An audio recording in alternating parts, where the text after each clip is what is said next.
Hello everybody, I'm Anatoly Latayev and I'm the founder of Migronis. This is Antigua, one of the countries that grants citizenship by investment. Overall, there are 5 countries in the Caribbean which passports you can legally buy for money. St. Kitts and Nevis, their program was launched back in '84.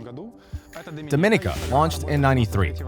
Grenada, St. Lucia, Antigua and Barbuda. I'll start with the differences. According to the program of Antigua, you are required to visit the island and spend 5 days there during the first 5 years. I'd say this is an option to consider as the island is gorgeous. There are 365 beaches. This beach is located next to the Tamarind Hill complex. It's one of the 10 best beaches in the world. I can't say it's extraordinarily beautiful or that it's any different from any of the other beaches in Antigua, but its advantage is that it's suitable for everyone.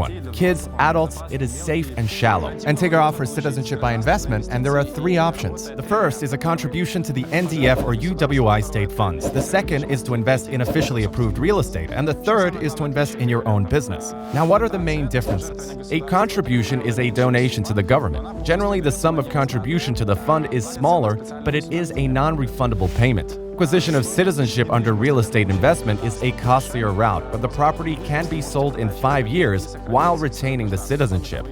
Besides, there are projects where you can stay at the property for free for 2 to 3 weeks a year. You can also gain income. However, this doesn't mean you won't have to pay government processing fees and due diligence fees.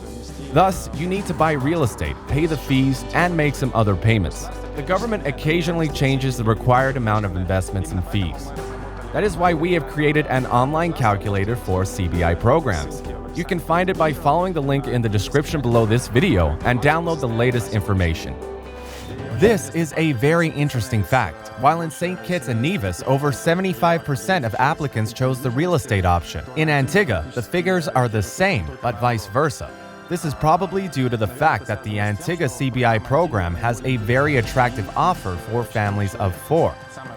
This is the most cost-effective CBI program compared to the others. Go for Antigua if you have such a family composition. Along with that, the real estate is impressive on the island. Right now, I'm on my way to one of the projects that is partially finished and commissioned. People are already living there. Property is being rented out and some parts are still under construction. By investing in this, you become qualified for citizenship. It can be either a detached villa or a part of a villa. The project was started 6 years ago. For the first phase, we have 14 villas with 43 rooms. And what investment options are available here? I mean, available for citizenship by investment program. So you buy some shares, whole villa, part of the villa, so how it works?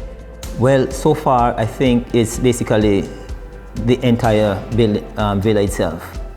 The entire, because it have to be over $500,000 in terms of you want to be a part of the investment. You have to have a standard and you have to check the background of persons who basically want to obtain these units. And then as long as everything is clear with the individual, then we're ready to go. You have the cash and we check your background and everything good. We're ready to do business with you. These are high-end projects, and they were popular even before the CBI program was introduced. There is an international airport here. There are direct flights to different countries all across the world. Flights from Miami, Toronto, Frankfurt, London, and other cities. This is the new airport in Antigua. It was opened 5 years ago. You can fly directly to Canada, the US, the UK, and some European countries from this airport. This is one of the main regional hubs in the Caribbean. Also, there are local Caribbean flights from here to the neighboring islands.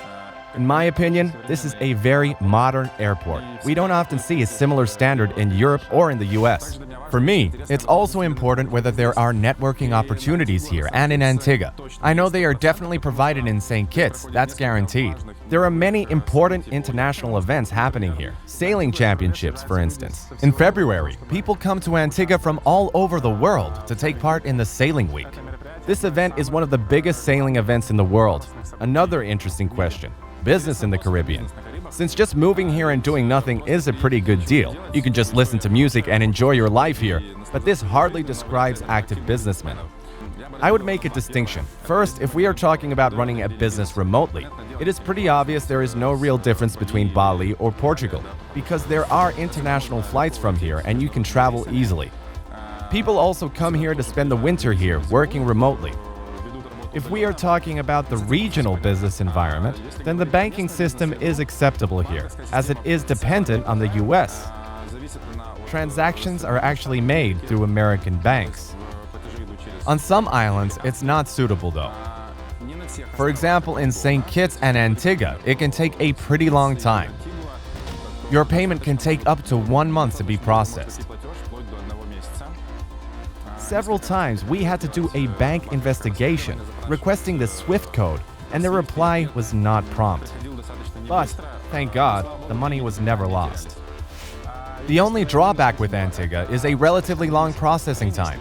If we are talking about 2018-19, this situation may change this or the following year.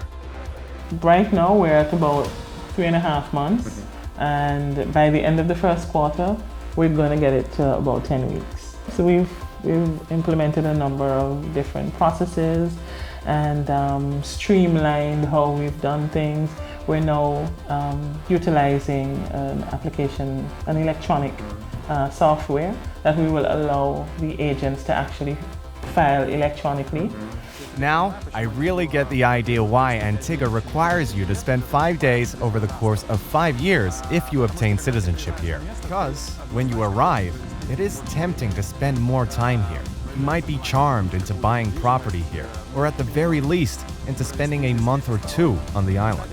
By the way, the Citizenship Agency confirmed the following information. A high percentage of individuals who purchase passports here. To Antigua, you need to take a flight with at least 1 layover. But it's never crowded here. You can easily find many unoccupied beaches, and it's pretty cheap to rent out a boat and enjoy those 5 days that you need to spend in Antigua in the first 5 years if you've got your Antiguan passport. You can find more detailed information on obtaining citizenship under the CBI options by following the link in the description below this video. I hope you found this video helpful. If you have any questions about Antigua, ask them in the comments below and subscribe to our channel. See ya!